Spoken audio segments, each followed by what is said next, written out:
సరే, బ్లాక్చైన్ ప్రపంచంలో ప్రస్తుతం ఒక పెద్ద మార్పైతే వస్తోంది.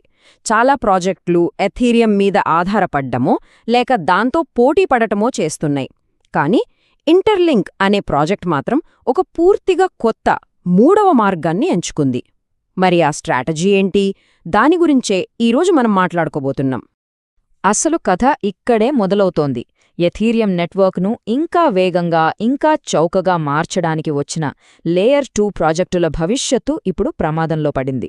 మరి ఎందుకిలా జరుగుతోంది?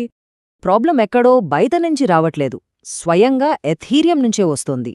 ఎందుకంటే ఎథీరియం నెట్వర్క్ అప్గ్రేడ్ అవుతూ అదే ఫాస్ట్గా చీప్గా మారుతోంది. దీనివల్ల ఏమవుతోందంటే దాన్ని మెరుగుపరచడానికొచ్చిన లేయర్ 2 ప్రాజెక్టుల అవసరమే లేకుండా పోతోంది. సో ముందుగా అసలు ఈ ఫీల్డ్లో ఏ మార్పులొస్తున్నాయో, ఆ ఫండమెంటల్ చేంజెస్ ఏంటో అర్థం చేసుకుందాం. ఇది కేవలం ఒక టెక్నాలజీ సమస్య కాదు, ఒక నిర్మాణాత్మక సవాలన్నమాట.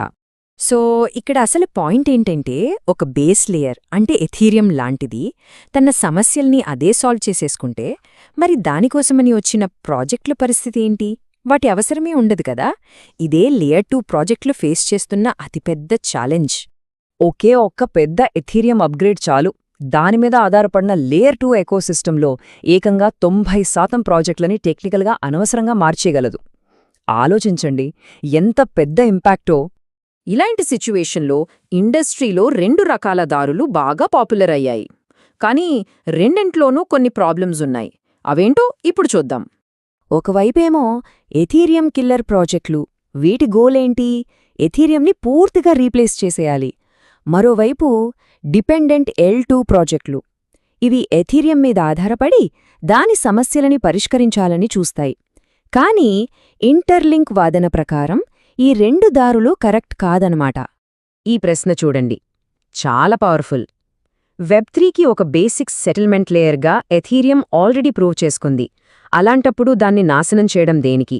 ఇది ఎథీరియం కిల్లర్ ఐడియా వెనకున్న లాజిక్నే క్వశ్చన్ చేస్తోంది. దానితో పోటీపడటం అనవసరం అనేది సూచిస్తోంది. సో ఈ 2 దారుల్ని పక్కన పెట్టి ఇంటర్లింక్ ఒక మూడో కంప్లీట్గా కొత్త దారిని ఎంచుకుంది. మరి అదేంటో ఇప్పుడు చూద్దాం. వాళ్ళు ఈ డెసిషన్కి ఒక్కసారిగా వచ్చేయలేదు. దాని వెనక ఒక పెద్ద ప్రాసెస్ ఉంది. ఫస్ట్ ఎథీరియం మీద బిల్డ్ చేద్దామా అని ఆలోచించారు.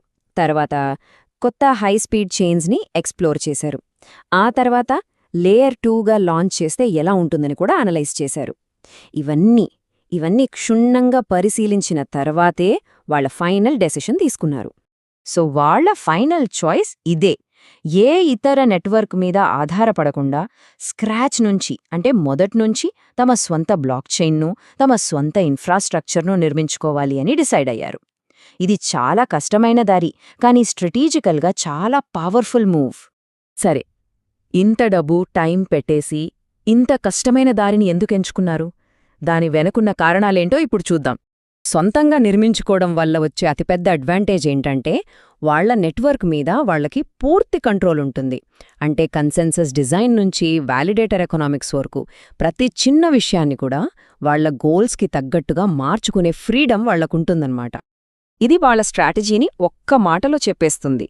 వాళ్ళు ఎథీరియంకి పోటీ కాదు, అలాగని దానిమీద ఆధారపడట్లేదు. వాళ్లు పూర్తిగా ఇండిపెండెంట్. వాళ్లకంటూ ఒక ప్రత్యేకమైన స్థానాన్ని క్రియేట్ చేసుకున్నారు. అయితే ఇంత కష్టమైన డెసిషన్ వెనుక ఉన్న అసలు గోలేంటి? వాళ్ళ అల్టిమేట్ విజన్ ఏంటి? వాళ్ళ టార్గెట్ చిన్నదేమీ కాదు.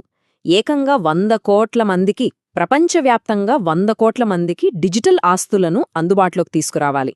ఇంత పెద్ద లక్ష్యం కోసమే వాళ్ళు ఇంత స్ట్రాంగ్ ఫౌండేషన్ని నిర్మిస్తున్నారన్నమాట. ఈ లక్ష్యాన్ని రీచ్ అవడానికి వాళ్ల యాసెట్కి 2 ముఖ్యమైన పర్పస్లు ఉండేలా డిజైన్ చేశారు. ఒకటి, గ్లోబల్గా పేమెంట్స్ కోసం ఈజీగా వాడగలగాలి. రెండోది, బిట్కాయిన్ లాగా లాంగ్ టర్మ్లో వాల్యూని స్టోర్ చేసుకునే ఒక రిజర్వ్ యాసెట్గా కూడా పనిచేయాలి. సో ఫైనల్గా చెప్పాలంటే, ఇంటర్లింక్ కేవలం ట్రెండ్స్ని ఫాలో అవ్వట్లేదు. వాళ్ళు యాక్సెస్ అనే కాన్సెప్ట్నే రీడిఫైన్ చేస్తున్నారు. ప్రపంచంలో ఎవరైనా సరే ఒక రిజర్వ్ గ్రేడ్ డిజిటల్ యాసెట్ని ఈజీగా పొందాలి, స్టోర్ చేసుకోవాలి, వాడుకోవాలి. ఇదే వాళ్ల మెయిన్ గోల్. చివరిగా ఈ ప్రశ్న గురించి ఆలోచిద్దాం. నిజంగా నెక్స్ట్ బిలియన్ యూజర్ల కోసం ఒక సిస్టమ్ని నిర్మించాలంటే ఎలాంటి విజన్, ఎలాంటి కమిట్మెంట్ అవసరమో ఇంటర్లింక్ కథ మనకు చూపిస్తుంది.